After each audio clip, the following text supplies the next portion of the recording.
नमस्कार विद्यार्थी मित्रांनो, आज आपण शिकणार आहोत इयत्ता 6वी विषय गणित पाठ 5वा दशांश अपूर्णांक त्यातला भाग 1। चला तर सुरुवात करूया। आपल्याला रुपये पैसे माहिती आहेत। या ठिकाणी आपण काही रुपये पैसे अक्षरात आणि अंकात लिहूया। 3.5 रुपये अक्षरात आणि अंकात, 1.5 रुपये अंकात, 7.5 रुपये आणि 18 रुपये 50 पैसे। मग हे जे अंकात लिहिलेले रुपये पैसे आहेत हे आहेत दशांश अपूर्णांक। या 18 नंतर जे चिन्ह आहे किंवा या 7 नंतर जे चिन्ह आहे हे आहे दशांश चिन्ह आणि म्हणून याला आपण दशांश अपूर्णांक असं सुद्धा म्हणू शकतो। मग याला वाचायचं कसं? 18 दशांश चिन्ह 50 म्हणजेच 18 पूर्णांक 50 शतांश म्हणजे 18 पूर्ण आहेत, 18 रुपये पूर्ण आहेत आणि 50 शतांश म्हणजे 100 पैशापैकी 50 पैसे म्हणून 18 रुपये 50 पैसे। आपल्याला काही गोष्टी माहिती आहेत, जसं 1 किलोग्राम बरोबर 1000 ग्राम होतात। मग अर्धा किलोग्राम बरोबर किती होईल? 500 ग्राम। पाऊण किलोग्राम बरोबर 750 ग्राम आणि पाव किलोग्राम बरोबर किती होतील? 250 ग्राम। 1 लिटर बरोबर 1000 मिलीलिटर। 1 किलोमीटर बरोबर 1000 मीटर आणि 1 मीटर बरोबर 100 सेंटीमीटर। ह्या गोष्टी आपण शिकलेलो आहोत। आता बघूया आपण दशांश अपूर्णांकातील अंकांची स्थानिक किंमत। या ठिकाणी एक दशांश अपूर्णांक आपण घेतलेला आहे 632 दशांश चिन्ह 145। यालाच आपण वाचणार 632 पूर्णांक 145 सहस्त्रांश। आता इथे खाली एक तक्ता दिलेला आहे, यामध्ये या अंकांची स्थानं लिहिलेली आहेत आपण एकक, दशक, शतक आणि दशांश चिन्हानंतर जी स्थानं असतात दशांश, शतांश आणि सहस्त्रांश। तर शतक म्हणजे 100, दशक म्हणजे 10, एकक म्हणजे 1, दशांश म्हणजे 1/10, शतांश म्हणजे 1/100 आणि सहस्त्रांश म्हणजे 1/1000। आता या संख्येतले अंक आपण या ठिकाणी लिहूया। जसं एकक या संख्येमध्ये 2 आहे म्हणून 2, दशक आहे 3 म्हणून 3, शतक आहे 6 इथे आपण 6 लिहूया। आता या दशांश चिन्हाच्या उजवीकडचा जो पहिला अंक आहे तो आहे दशांश। मग या दशांशच्या ठिकाणामध्ये रकान्यामध्ये तो लिहूया आपण 1 दशांश। त्यानंतर 4 हा आहे शतांश आणि 5 हा आहे सहस्त्रांश। आता बघूया आपण या अंकांच्या स्थानिक किमती। जशी आपल्याला माहिती आहे एककाची किंमत 30 असते म्हणून 2ची किंमत 2, 3 दशक आहेत म्हणून त्याची किंमत 30, 6 शतक आहेत म्हणून त्याची किंमत 600। आता बघायचं आपल्याला या दशांशाची किंमत कशी असते। मग 1 हा दशांश आहे म्हणून याची किंमत येईल 1 दशांश म्हणजे 1/100, 1/10। मग याला आपण दशांश अपूर्णांकामध्ये कसं लिहिणार? 0 दशांश चिन्ह 1। 4 हा शतांश आहे म्हणून याची स्थानिक किंमत येईल 4 शतांश म्हणजे 4/100।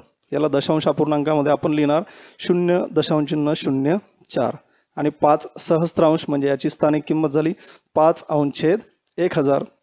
याला आपण दशांश अपूर्णांकामध्ये लिहिणार 0 दशांश चिन्ह 005। आता बघूया आपण या संख्या रेषेवर दशांश अपूर्णांक दर्शवणे। त्यासाठी एक उदाहरण घेऊया। 1 दशांश चिन्ह 9, 3 दशांश चिन्ह 5 आणि 4 दशांश चिन्ह 2 हे दशांश अपूर्णांक संख्या रेषेवर दाखवा। त्यासाठी एक संख्या रेषा आपण काढूया। या संख्या रेषेचे आपण प्रत्येक एककाचे 10-10 भाग केलेले आहेत। हे इथे आहे 0, 1, 2, 3, 4 आणि 5। आपल्याला जितकी गरज आहे तितकी संख्या रेषा आपली काढून झालेली आहे।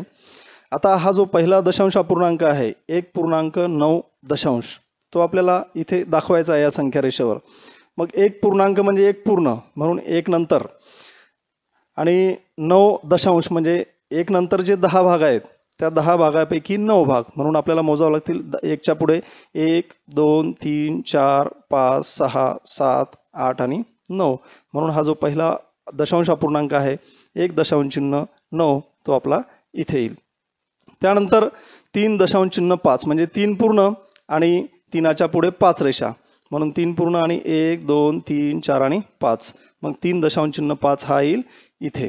आता 4 दशांश चिन्ह 2 म्हणजे 4 पूर्ण आणि 4च्या पुढे जे 10 भाग आहेत त्यापैकी 2 रेषा म्हणून तो येईल 1, 2 या ठिकाणी 4 दशांश चिन्ह 2 म्हणजे 4.2 दशांश।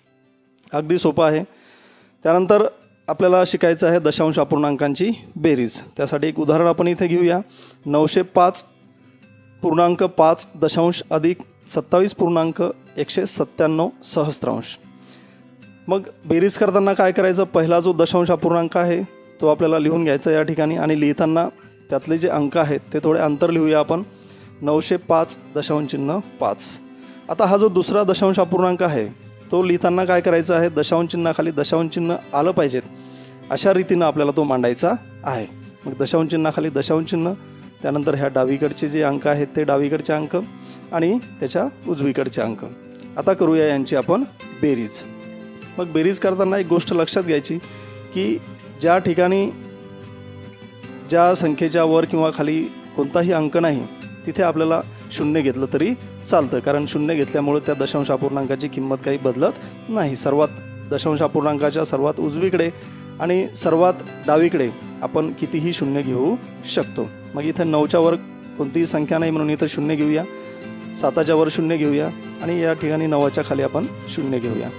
हे शून्य घेतल्यामुळं काय होतं, आपलं जे गणित आहे ते चुकण्याची शक्यता कमी असते, म्हणजे चुकत नाही, व्यवस्थित येतं आपलं. आणि आता आपल्याला करायची यांची बेरीज.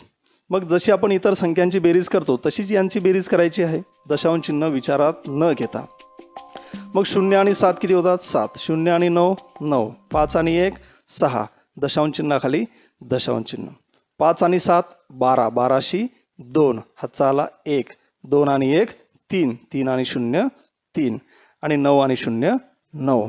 म्हणून यांची बेरीज आलेली आहे 932.697 सहस्त्रांश.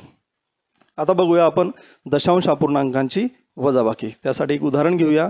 पहिला जो अपूर्णांक आहे दशांश अपूर्णांक तो या ठिकाणी आपण लिहिलेला आहे. आता दुसरा अपूर्णांक मांडताना दशांश चिन्हाखाली दशांश चिन्ह आलं पाहिजे या पद्धतीने आपल्याला तो लिहायचा आहे.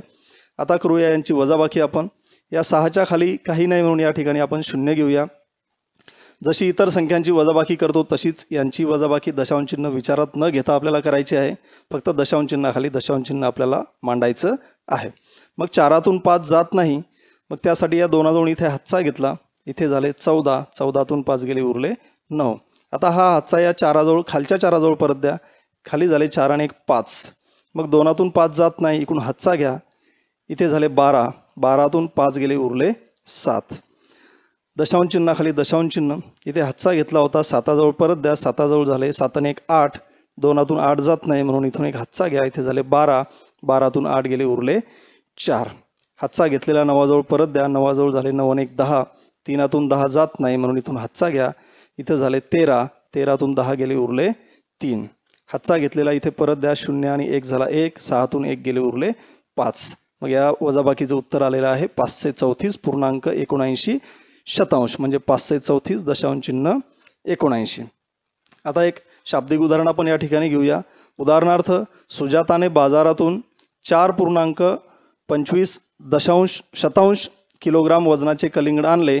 त्यातील 1 किलोग्राम 750 ग्राम कलिंगड शेजारच्या मुलांना दिले, तर तिच्याकडे किती किलोग्राम कलिंगड शिल्लक राहिले.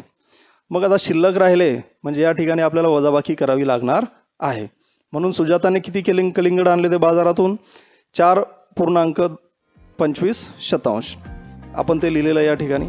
आता त्यातील 1 किलोग्राम 750 ग्राम कलिंगड तिने शेजारच्या मुलांना दिले, म्हणजे 1 किलोग्राम 750 ग्राम म्हणजे 1.750 हे आपल्याला यातून वजा करावे लागतील. मग दशांश चिन्हाखाली दशांश चिन्ह आलं पाहिजेत अशा रीतीनं ते आपल्याला मांडायचं आहे. ते आपण या ठिकाणी लिहूया 1.750 सहस्त्रांश, म्हणजे 1 किलोग्राम 750 ग्रॅम. आता करूया यांची वजाबाकी. आपण या शून्याच्या वर कोणतीही संख्या नाही म्हणून इथे आपण घेऊया 0. सरळ सरळ वजाबाकी. 0तून 0 गेलं 0. 5तून 5 गेले 0. 2तून 7 जात नाही म्हणून इथून हातचा घेतला आपण, इथे झाले 12. 12तून 7 गेले उरले 5. दशांश चिन्हाखाली दशांश चिन्ह, हातचा घेतलेला इथे परत द्या, 1 आणि 1 झाले 2. 4तून 2 गेले उरले 2. तर अशा प्रकारे उत्तर आलेलं आहे आपलं 2 दशांश चिन्ह 500, म्हणजे 2.500 सहस्त्रांश. म्हणून मग सुजाताकडे किती किलोग्राम कलिंगड शिल्लक राहिले, सुजाताकडे 2.500 सहस्त्रांश किलोग्राम कलिंगड शिल्लक राहिले, म्हणजे 2.500 किलोग्राम. आता हे जे या दशांश चिन्हाच्या सर्वात उजवीकडे जे काही शून्य असतात ते आपण नाही लिहिले तरी चालत असतात, आणि म्हणून याला आपण असंही लिहू शकतो की सुजाताकडे 2.5 किलोग्राम कलिंगड शिल्लक राहिले. 2.5 किलोग्राम म्हणजेच आपण त्याला 2.5 किलोग्राम असे म्हणतो.